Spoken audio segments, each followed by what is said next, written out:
Thanks for watching this premiere. तो आज हम लोग बात करने वाले हैं डिजिटल इलेक्ट्रॉनिक्स की स्टार्टिंग के बारे में, और हम थोड़ा ब्रीफ में जाएंगे कि व्हाट इज डिजिटल इलेक्ट्रॉनिक्स और इसका कहाँ तक स्कोप जा सकता है।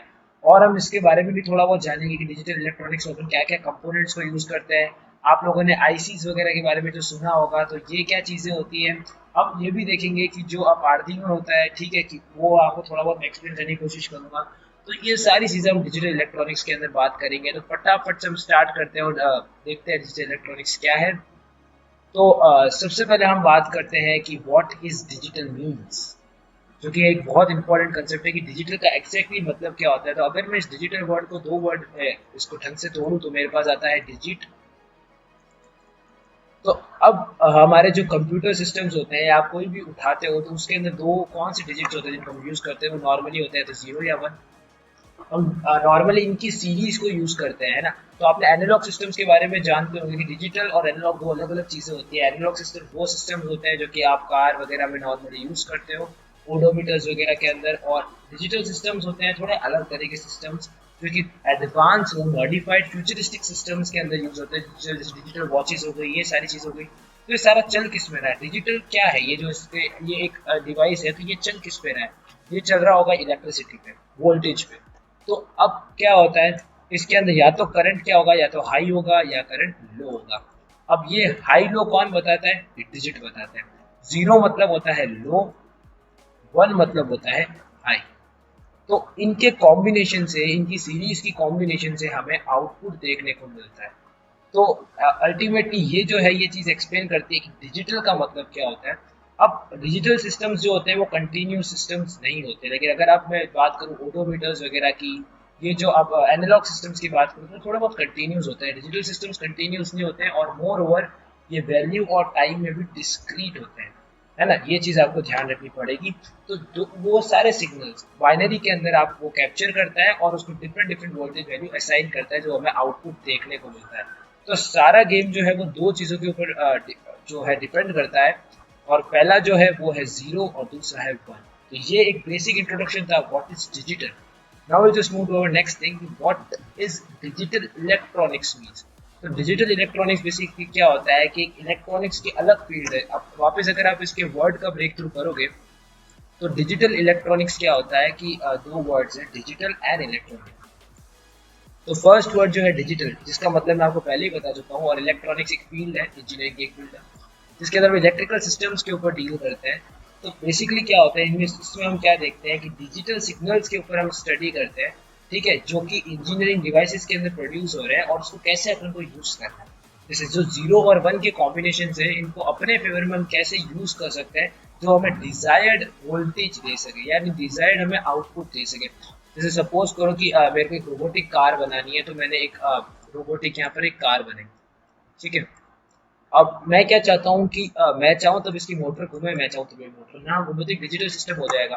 तो जब मैं यहाँ पर हाई पास करूंगा, यानी 1 पास करूंगा, तब ये मोटर मूव करेगी, और जब मैं 0 पास करूंगा तो ये मोटर रुक जाएगी, क्योंकि इसमें वोल्टेज लो पास हो रहा है। तो ये बेसिक क्रक्स है किसका, डिजिटल इलेक्ट्रॉनिक्स का। तो आई थिंक आपको ये चीज़ थोड़ी बहुत समझ में आने लग गई होगी। तो बेसिकली डिजिटल सिग्नल्स को स्टडी करने की जो ब्रांच है, और जो इंजीनियरिंग डिवाइसेस है, जो डिजिटल इंजीनियरिंग डिवाइसेस है, उसको स्टडी करने की, और कैसे वो प्रोड्यूस हो रहा है, और जो प्रोड्यूसिंग आउटपुट है उसको यूज कैसे करना है। तो ये सारी चीज़ें जो भी होती है, ये आप पढ़ते हो डिजिटल इलेक्ट्रॉनिक्स। तो हम अगर बात करते हैं कि डिजिटल सिस्टम्स बनते कैसे हैं, तो फटाफट से हम इसके कुछ पॉइंट्स को डिस्कस करते हैं। तो पहला है कि भाई ये जितनी भी चीज़ें होती है लॉजिक गेट से मिलकर बनती है। अब ये हम आगे आपको मैं बताऊंगा लॉजिक गेट्स क्या होता है। बेसिकली लॉजिक गेट्स भी अलग अलग टाइप के होते हैं, तो एक एक करके मैं आपको सारी चीज़ें बताऊंगा। कुछ पर्टिकुलर लॉजिक से गेट खुलता है और बंद होता है, तो इसके लिए क्या है कि करंट जाना चाहिए और करंट रुकना चाहिए। तो अब इसमें भी अलग अलग कॉम्बिनेशन है कि कब करंट जाना चाहिए, कब करंट रुकना चाहिए, लॉजिक गेट से डिफाइंड होता है। तो बेसिकली देयर आर 7 गेट्स जो हमारे लिए इंपॉर्टेंट है। मैं एक एक करके आपको सारी चीज़ें बताऊंगा। बेसिकली क्या होता है कि ये जो भी डिजिटल सिस्टम्स है वो बनते किससे हैं, तीन चार चीज़ें मुख्य होती है, जिसमें से जो मेजर चीज़ है वो ट्रांजिस्टर, डायोड और रजिस्टर। ये आपको हर डिजिटल सिस्टम में देखने को मिलेंगे। ट्रांजिस्टर से आप उठा लो, डायोड आप उठा लो, रजिस्टर आप उठा लो, ठीक है। तो ये नॉर्मली यूज आते हैं, हर में तो आप इनको यूज करते हुए नहीं देखोगे, अपने यूज के हिसाब से यूज करेंगे। बट ये जो चीज़ें हैं, ट्रांजिस्टर ले लो, डायोड ले लो, रजिस्टर्स ले लो, ये एक आप मान सकते हो एक एलिमेंट्री चीज़ें डिजिटल सिस्टम्स की, ठीक है, क्योंकि ट्रांजिस्टर्स, डायोड्स, ये सारी चीज़ें कंट्रोल करती है डिजिटल सिस्टम्स को। तो ये सारी चीज़ें एक यूजफुल चीज़ें जो कि डिजिटल सिस्टम में नॉर्मली होती है। अब मैं आपको बात बताऊंगा कि अगर आप अलग अलग डायोड्स लेते हो, जैसे ₹5 का आपका कोई एक डायोड आ गया, ₹15 का कोई जीनर डायोड आ गया, अलग अलग तरह के डायोड्स आते हैं, आपके यूज़ के हिसाब से आप उसको यूज़ करते हो, ठीक है। रजिस्टर्स आते हैं अलग अलग ओम रेटिंग के, अलग अलग रजिस्टर्स आते हैं ओम की रेटिंग के आते हैं। तो अब ये जितनी भी चीज़ें हैं, तो ये आपके यूज़ के हिसाब से उसको यूज़ करोगे। तो नॉर्मली क्या होता है कि हम इसको अलग अलग ना लेके, आजकल अब मॉडर्न टाइम में, पहले क्या होता था कि हमें अलग अलग लेके इनको कंस्ट्रक्ट करके एक सर्किट बनाना पड़ता था जो हमारे यूज है। बट अब क्या हो गया, अब अपन आते हैं मॉडर्न टाइम में। तो मॉडर्न एरा के अंदर क्या हो चुका है, चीज़ें काफ़ी हद तक बदल चुकी है गाइस। मॉडर्न टाइम में क्या हो चुका है कि हम सब ने इन चीज़ों को कंबाइन किया और हमने जन्म दे दिया नई चीज़ को, जिसको हमने नाम दिया आईसी, जिसको हम कहते हैं इंटीग्रेटेड सर्किट्स। तो ये इसका बेसिक, ठीक है। तो ये जो चीज़ें आईसी एक्चुअली में क्या है, वो एक इंटीग्रेटेड सर्किट है जिसके अंदर डायोड, रेजिस्टर, रजिस्टर, ये सब चीज़ें मिलके एक आईसी बना दिया हमने। अब अलग अलग चीज़ें ला के लगाऊँ वो ज़्यादा रिस्की पड़ेगा, बट अगर मैं एक आईसी लगाता हूँ तो वो मेरे लिए चीप भी पड़ेगा और मेरे लिए ईजी टू फिक्स भी रहेगा। तो ये एक एडवांसमेंट आया, एक एरा नया स्टार्ट हुआ जिसको हम आईसी एरा बोलते हैं, और वहाँ से इसकी शुरुआत हुई। तो अब फटाफट हम जानेंगे कि एक ये छोटी सी मैंने सैंपल आईसी दी हुई है, तो हम ऐसे करके अब आईसीज के बारे में जानने वाले हैं। तो गाइस चलते हैं आगे। सबसे पहले बोलते हैं कि आईसीज एक्चुअली में होती क्या है। तो ये एक इलेक्ट्रॉनिक डिवाइस है जिसके अंदर फंक्शनल एलिमेंट्स होते हैं। ट्रांजिस्टर ले लो, रजिस्टर ले लो, कंडेंसर ले लो, ये सारी चीज़ें इसके अंदर होती है। मोर ओवर ये सारी जो भी ये चीज़ें हैं, ये देखो क्या होता है कि एक सिलिकॉन का पीस होता है, जैसे आप ये चीज़ देख सकते हो। ये नॉर्मली आपने कहाँ कहाँ देखोगे, मैं आपको बता देता हूँ। अगर आपने किसी ने आर्डिनो का यूज़ किया है कभी भी, तो आपने उसमें एक आईसी लगी हुई देखी होगी, ठीक है। और नॉर्मली आपकी जो इलेक्ट्रिकल कोई भी चीज़ लेते हो तो उसमें आपको एक आईसी, एक ब्लैक कलर की बग जैसी चीज़ आपने देखी होगी, ऐसी ये आईसीज होती है। अब आपके यूज़ के हिसाब से अलग अलग होती है। जैसे अगर आपको मोटर ड्राइवर में आईसी लगाते हो तो एक L298 करके आईसी आती है, एक L293 भी आईसी आती है। तो ये मोटर ड्राइवर्स की आईसी है, ठीक है। अगर आप आर्डिनो की बात करो तो ATMA का यूज़ होती है उसके अंदर। तो ऐसे करके हमारे पास अलग अलग आईसीज आती है। तो हमारे यूज़ के हिसाब से हम आईसीज को फिक्स करते हैं और उसको हम वर्क करवा देते हैं जो भी हमारी चीज़ होती है। तो बेसिकली क्या है, तीन मेजर चीज़ें याद रखनी है: ट्रांजिस्टर, रजिस्टर एंड कंडेंसर्स। इनको मिलके एक सिलिकॉन के पीसेस के ऊपर हमने इसको अरेंज कर दिया। एक सिलिकॉन सेमीकंडक्टर सबस्ट्रेट के ऊपर उस सिलिकॉन के पीस पे हमने सारी चीज़ें असेंबल कर दी और हमने एक इंटीग्रेटेड सर्किट बना दिया जिसको हमने नाम दे दिया आईसी। तो तीन चीज़ें कौन कौन सी होगी, ट्रांजिस्टर हो गई यार, और एक अपनी रजिस्टर्स हो गई और एक अपनी कंडेंसर्स हो गई। तो ये इंटीग्रेटेड सर्किट हो गया। अब बात करते हैं कि आईसीस को ढंग से रीड कैसे करना है। तो फटाफट से मैं इसकी आपके सामने जो आपको आईसी दिख रही है तो उसके फटाफट से पिंस कैलकुलेट कर लेते हैं। तो यार आप देख सकते हो कि यहाँ पर 1 2 3 4 5 6 7 8 9 10 11 12 13 14 15 16 17 18 19 20 पिंस आपको दिख रही है। तो हम जो यार यहाँ आईसी यूज़ कर रहे हैं वो है LTC 129। तो एक मैंने कोई भी सैम्पल आईसी उठा ली है जिसे मैं आपको पार्ट्स बता सकूँ। तो अब यहाँ पर क्या होता है, दो मेन कंपोनेंट होते हैं जो कि आपको आइडेंटिफाई करने पड़ते हैं। वो पहला है आपका GND जो कि है ग्राउंड, और जो फर्स्ट है वो है आपका VCC। तो फटाफट से हम इसको देखते हैं कि ये चीज़ क्या है। तो सबसे पहले क्या होता है कि आपको जो करंट देना होता है वो VCC इनमें देना होता है। तो ये VCC है, ठीक है। और ये जो है ये है आपका DGND और ये है आपका AGND। ये डिजिटल ग्राउंड्स के स्टैंड होता है। तो अब इनका बेसिकली यूज़ क्या आता है मैं आपको फटाफट से बताता हूँ। तो जो GND है वो ग्राउंड करने के लिए काम आता है, ठीक है, इसको अपन ग्राउंड बोलते हैं। और VCC जो होता है वो वोल्टेज के लिए होता है। तो नॉर्मली आप करंट सप्लाई VCC और ग्राउंड में देते हो, जिसकी वजह से क्या होता है कि आपका जो आईसी है उसके अंदर कोड एग्जीक्यूट होने लग जाता है। यहाँ पर में से जो आपके बाकी के जो पोर्ट्स हैं ये आपके काम आते हैं किसी चीज़ को कनेक्ट करने के लिए, अदर यूजेस के लिए। और इनमें से एक आपका जो पोर्ट होता है वो होता है आपका कॉम का।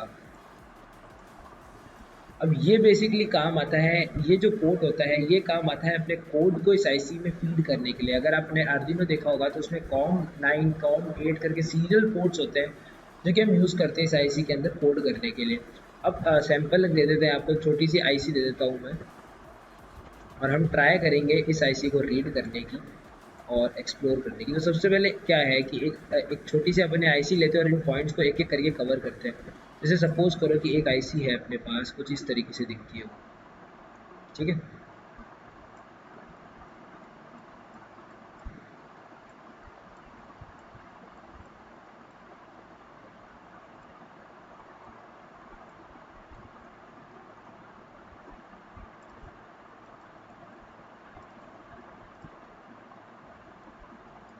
तो ये आपकी आईसी कुछ यार इस तरीके से दिखती है। तो हम इसको फटाफट से हम देखते हैं। और मेरे को अगर यहाँ से नेमिंग स्टार्ट करें, नंबरिंग मैंने यहाँ से स्टार्ट कर रहा हूँ, तो ये कैसी होगी 1 2 3 4 5 6 7 8 9 10 11 12 13 और 14। सबसे पहले हम जिस चीज़ के बारे में बात करना चाह रहे हैं गाइस कि हम गेट आईसीज के बारे में बात करेंगे। अब आईसीज में भी अलग अलग कैटेगरीज होती है, बट हम पहले गेट आईसीज के बारे में बात करते हैं।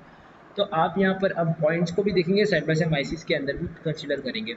तो एक एवरी आईसी में 14 पिन होती है, बट ये एवरी आईसी नहीं होगा। एवरी आप लिख सकते हो इन अ ग्रुप ऑफ आईसी, आप कह सकते हो एवरी आईसी यहाँ पर नहीं है, ये मिस्टेक है, इसको हम रेक्टिफाई करेंगे। तो एक आईसी के अंदर जैसे अभी हम जो ले रहे हैं, क्योंकि आईसीज भी अलग अलग तरीके आती है, तो उसके अंदर 14 पिन होती है और 7 डिजिट 2 कोड्स है वो लिखे हुए होते हैं। तो बेसिकली हम इसको एक्सप्लोर करते हैं। तो अब यहाँ पर क्या होता है, जो 14 पिन होती है उसके अंदर से आपको वीसीसी और ग्राउंड आइडेंटिफाई करना होता है। सबसे पहला पॉइंट आपका ये। अब आपको ये चीज़ पता होनी चाहिए कि जो आपका 7th पिन है ये हमेशा आपका, अगर मैं 14 पिन गेट आईसी की बात करूँ, जो 7th पिन होगी ये हमेशा आपका जीएनडी रहेगा, और जो 14th पिन रहेगा वो हमेशा आपका वीसीसी रहेगा, ठीक है। ये आपको ध्यान रखना है। तो अब यहाँ पर क्या होता है, बाकी की जो 12 पिन्स हैं, कि हमने 14 में से 2 पिन्स के बारे में बात कर ली, तो बाकी की जो 12 पिन्स है वहाँ हम गेट्स लगाते हैं। अब गेट्स अकॉर्डिंग टू लॉजिक होता है कि आपको करंट कब चाहिए, कब कितने टाइम से चाहिए। क्योंकि गेट क्या करता है, खोलेगा और बंद करेगा, उसका काम तो दो ही है ना। यानी करंट या तो ज़्यादा देगा या कम देगा। अब वो किस लॉजिक पे करना है, ये सारा काम डिपेंड करता है जो बाकी की 12 पिन्स है उन पर। तो ये चीज़ आई थिंक आपको क्लियर हो गई होगी। अब हम बात करते हैं कि there are different series of ICs जो मार्केट में अवेलेबल है। अभी हम जो बात करें वो गेट है, इसलिए मैंने बोला एवरी आईसीज या नहीं आएगा, क्योंकि अभी हम जो बात करें वो गेट आईसीज के बारे में बात कर रहे हैं। तो मैं सिर्फ आपको उस चीज़ के बारे में बता रहा था। तो अब यहाँ पर बात करते हैं कि मैक्सिमम वोल्टेज ये आईसी कितना होल्ड कर सकती है। तो मैक्सिमम वोल्टेज ये आईसी जो है ये होल्ड कर सकती है 40 वोल्ट तक का, और मिनिमम जो ये होल्ड कर सकती है वो है 5 वोल्ट का। यानी मैक्सिमम आप इसको 40 वोल्ट तक का वोल्टेज दे सकते हो, और मिनिमम आप इसको 5 वोल्ट दे सकते हो। तो अभी हम आईसीज की सीरीज़ के बारे में जो बात करने वाले हैं वो 74XX सीरीज़, जो कि गेट आईसीज की एक सीरीज़ है, आईसीज है जिसके बारे में हम लोग बात करेंगे। तो फटाफट से हम लोग डिस्कस करते हैं ये 6 आईसीज के बारे में, जो कि इंपॉर्टेंट है और आप जिसको पता होना चाहिए। अगर मैं बात करूँ 7400, तो कोई भी आईसीज पे अगर आपको ये नंबर दिखे 7400, तो ये चीज़ आपको समझ जाना है कि 7400 मतलब वो जो है वो है एन एंड आईसी। ये आपको चीज़ समझ जानी है, ठीक है। और बेसिकली क्या होता है ना गाइस कि आपको जो अगर ऑपरेटर्स के बारे में नहीं पता हो, तो एंड ऑपरेटर एक ऐसा ऑपरेटर होता है जिसमें दोनों कंडीशन क्या होनी चाहिए, ट्रू होनी चाहिए। और ऑपरेटर वो ऑपरेटर होता है जिसके अंदर क्या होना चाहिए, केवल एक कंडीशन ट्रू होनी चाहिए। नॉट ऑपरेशन क्या करता है, उसका जस्ट रिवर्स कर देगा। और नॉर्मल एंड तो ये करता है, ये 7408 नॉर्मल एंड के लिए काम आती है। अब देखो क्या होता है गाइस कि कोई भी आईसी लगती है तो उसमें इनपुट और आउटपुट आपको देना पड़ता है, ठीक है। तो अगर मैं बात करूँ नॉट की, तो नॉट क्या करेगा, ए को ए कॉम्प्लीमेंट दे देगा, यानी सपोज अगर मैं इसका सिंपल एग्जांपल लूँ, तो अगर मैं लिख देता हूँ राम इज ईटिंग फूड, तो इसका वो क्या कन्वर्ट कर देगा। अगर मैं यहाँ पर नॉट आईसी होगा तो वो क्या कर देगा, अगर चलो नॉट को सिंपल करते हैं अपन, अगर इसका मैं कॉम्प्लीमेंट लिखूंगा तो क्या होगा, Ram is not eating food, यानी जस्ट इसका ऑपोजिट। यानी जो 7404 है वो उसका क्या कर देगा, ऑपोजिट, यानी 0 को 1 कर देगा, 1 को 0 कर देगा, वो उसका कॉम्प्लीमेंट कर देगा। जैसे सपोज ये मेरे पास 0 नंबर है तो इसको 1 कर देगा और 1 को 0 कर देगा, यानी हाई को लो, लो को हाई, ये काम करेगा नॉट।